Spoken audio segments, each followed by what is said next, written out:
নমস্কার। আগামীকাল উচ্চ মাধ্যমিকের ফোর্থ সেমিস্টারের জিওগ্রাফি পরীক্ষা আছে। তো যাদের জিওগ্রাফি পরীক্ষা আছে তোমাদের কিন্তু আজকে বেশ কতগুলো কোশ্চেন, কিন্তু ইম্পর্টেন্ট কোশ্চেন বলে দিচ্ছি। যেমন 5 নম্বরের কোশ্চেন এবং 3 নম্বরের কোশ্চেন তোমাদের কিন্তু বলে দেবো, যেগুলো 2026 সালের পক্ষে ভেরি ভেরি ইম্পর্টেন্ট।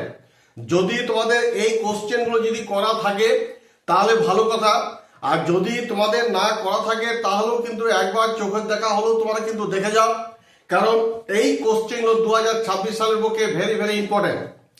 তো একটা কথা মনে রাখো, এই যে 5 নম্বর এবং 3 নম্বর যে কোশ্চেন বলছি, হয়তো 5 নম্বর কোশ্চেন 2-4টা বলে দেবো, আর 3 নম্বর যে কোশ্চেনগুলো বলবো সেগুলো হয়তো 5 নম্বরেও কিন্তু সেটা ফেলে দিতে পারে।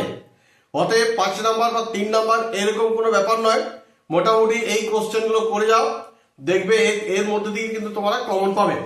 তাহলে 5 নম্বর যে কোশ্চেন মোটামুটি পার্ট 1-এ যেটা আসে, সেখানে 5 নম্বরের কোশ্চেন একটা লিখতে হয়।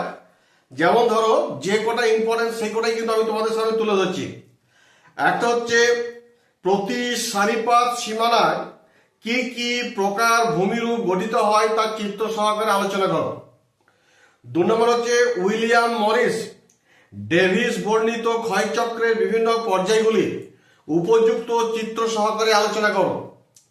3 নম্বর হচ্ছে ক্রান্তীয় ঘূর্ণাবাতের উৎপত্তি থেকে বিন্যাসের বিভিন্ন পর্যায়গুলির চিত্র সহ বর্ণনা দাও। এই যে কয়েকটা 5 নম্বরের কোশ্চেন বললাম, এই কটা কোশ্চেন কিন্তু খুব ভেরি ভেরি ইম্পর্টেন্ট।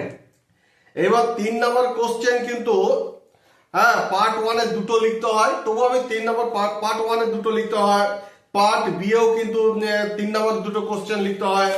আবার দেখা যায় পার্ট 3-এও কিন্তু 3 নম্বর কোশ্চেন 2টো লিখতে হয়। তবে 3 নম্বর কোশ্চেনগুলো আমি বলে দিচ্ছি, এগুলো আবার অনেক সময় 5 নম্বর কোশ্চেনের মতো ফেলে দিতে পারে। 3 নম্বর কোশ্চেনগুলো দেখো। 1 নম্বর, বায়ুর ক্ষয়কার্যের ফলে গঠিত 3টি প্রধান ভূমিরূপের চিত্র সহকারে বর্ণনা দাও। চিত্রগুলি কিন্তু ভালো করে করবে। 3 নম্বর কোশ্চেনের 2 নম্বরটা দেখো, ক্রান্তীয় ঘূর্ণবাত ও নাতিশীতোষ্ণ ঘূর্ণিপাতের মধ্যে 3টি পার্থক্য নিরূপণ করো। তারপর দেখো 3 নম্বর, সমুদ্র স্রোত সৃষ্টির ক্ষেত্রে প্রভাব বিস্তারকারী প্রধান 3টি নিয়ন্ত্রক কি কি। এই কোশ্চেনগুলো কিন্তু খুব ভেরি ভেরি ইম্পর্টেন্ট, এগুলো 3 নম্বর কোশ্চেন।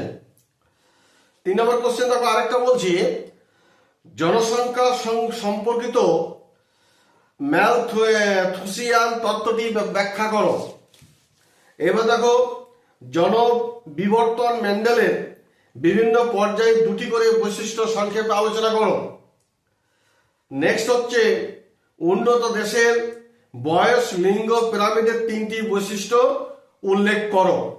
এগুলো প্রত্যেকটা 3 নম্বরের কোশ্চেন, এগুলো কিন্তু তোমাদের ভেরি ভেরি ইম্পর্টেন্ট। আরো কয়েকটা বলে দিচ্ছি, যেমন ধরো পূর্ব ভারতের লৌহ ইস্পাত শিল্পের উন্নতির প্রধান 3টি কারণ লেখো।